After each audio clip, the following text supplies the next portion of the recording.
Hello, welcome back to Northwest Prop Shafts. It's been a really busy week this week, but I've got some universal joint types to show you. Might help clear up a few things. So let's go and have a look.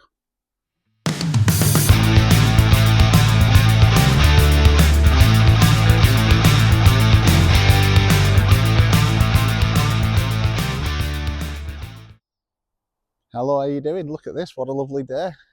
Start of summer has arrived. So it's Saturday. Everybody's gone home now. There's only me here because we've been super busy all week.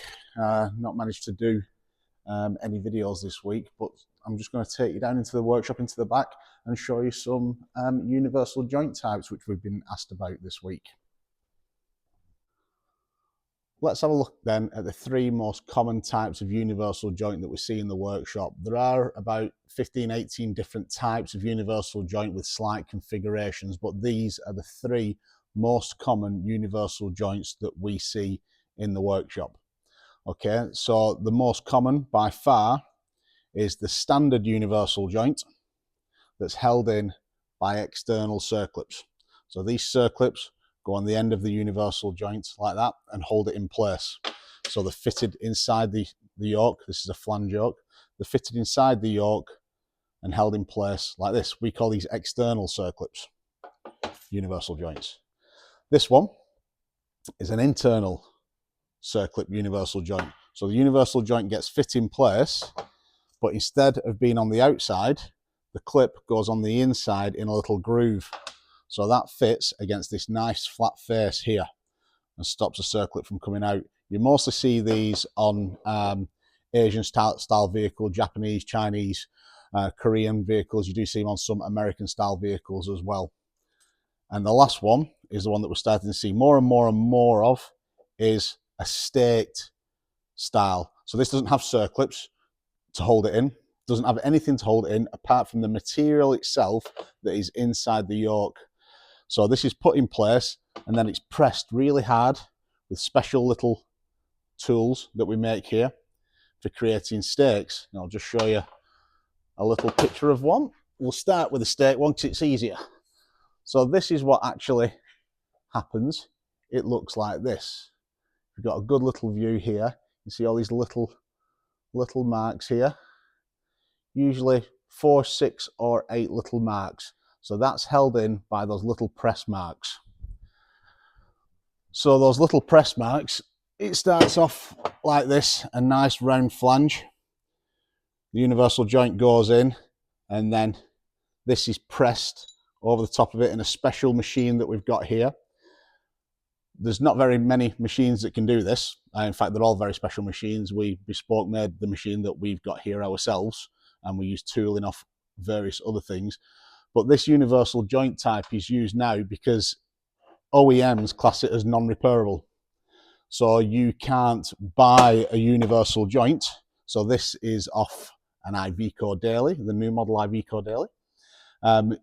You can't go to Iveco anymore and buy this universal joint to repair this if it fails. What you have to buy now is the whole prop shaft, from front to rear, the whole lot.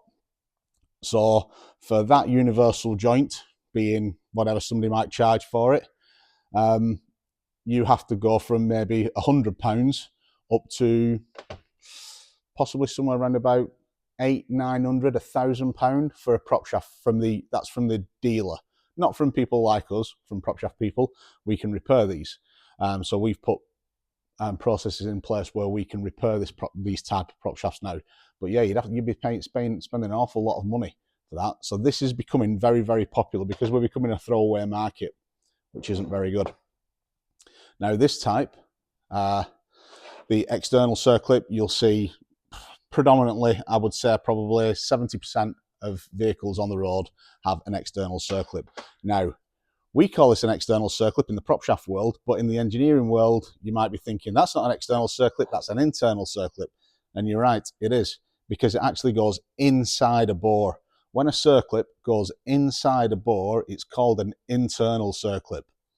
But we call this external in our little prop shaft world. So it is a little bit different. So sometimes when customers are explaining to us it's internal, it's not, it's actually external. So the easiest way to say it is if you can see the circlip, it's an external circlip. On an internal, if you can't see the circlip because it's hidden inside the flange, hidden inside here, that's an internal circlip. So when we're measuring these two different types of universal joint, or three types of universal joint, it's the same way as we will measure all the time. The two things that we look for are cap diameter and the span from cap to cap. Same on the external circlip, external cap to cap, and cap diameter. This happens a lot with universal joints, come off. They actually clip on these places, these good quality ones. Clip, clip. Now, on an internal style universal joint, so Mazda, Mitsubishi, Daihatsu, this sort of universal joint, we do measure the cap exactly the same, but we want the distance from flat to flat on the inside of where it sits, which is also the same as where the circlip sits. So basically we're measuring circlip to circlip. On the external, it's over the span, which is circlip to circlip, and on the internal, it's the same, circlip to circlip. So that's how we measure those style of universal joints. Now, just going back to the staked style of universal joint, I'll just give you a little bit of a close-up. As you can see, there's no circlip on it. Unlike this type of flange, where you can see you've got a circlip groove inside the flange here, a nice big groove there. So you haven't here. So this is the material here that we press down over the top using our little crimps. So we see these a lot now. Probably the most popular vehicle that we see is Mercedes Sprinter, VW Crafter. It's the same prop shaft. A lot of people want to buy the universal joints off us. So you can, we'll quite happily sell the universal joints, but without the proper tooling, it's going to be very hard for you to fit it. And we're happy to sell it, but it seems pointless of selling something to you that we know you're not going to be able to fit. And sometimes people can't understand that, and that's the reason. The reason we don't want to sell you this part really is because unless you've got all the right equipment to do it, you're not going to be able to fit it and fit it properly. So sometimes we see these come in, so they've not got the little staking punches like this that we have made. They've not got these. So they'll put the universal joint in, take a hammer and a punch and just hammer it round the edge and make lots of little punch marks so that it keeps the universal joint in. Now, yeah, it's keeping the universal joint in, but if this universal joint isn't square inside that housing, it'll cause the prop shaft to spin off. When the prop shaft spins off, that causes vibration problems. So sometimes we get them come in, I've had the universal joint fixed, can you just balance it for me? Yeah, of course we can just balance it. We'll have a look at it, we'll just balance it for you. And then we get it in the vise, we have a look, and the universal joint isn't in the center of that yoke. So we have to take the universal joint out then. And the problem is, there's only so many times that you can press in. With a circlip type, you can take a circlip out and in, and a universal joint out and in 100 times, as long as the tolerance stays good inside the caps, inside this little area here. So as long as it's nice and tight for the cap to go into this yoke, you can remove and change a universal joint as many times as you want. But with this, you're pretty much stuck to a few times. So as you've got the punches, as you can imagine, you can turn it around a little bit and turn it. So we tend to put 8 punches to hold these in place. So you've got 4 there, then turn it 45 degrees and 4. So you'll have 8 punches going round here. Now there's only so much material on here to be able to put them back in. So probably after 2, maybe you might get 2. Well, you certainly will get 2 universal joints in there. You might get 3, but after that, you're not replacing it. So same thing again. All of a sudden, this becomes a throwaway part, which is ridiculous. But OEMs want that, and manufacturers want that because they want you to go back to them and buy a new prop shaft, complete new prop shaft all the way through.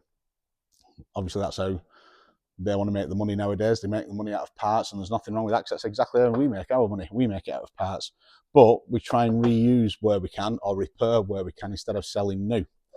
So there are advantages and disadvantages. So if you find yourself trying to fit a universal joint and it's one of these types, an internal circlip or an external circlip type, then go ahead, give it a go. It's not that hard to fit.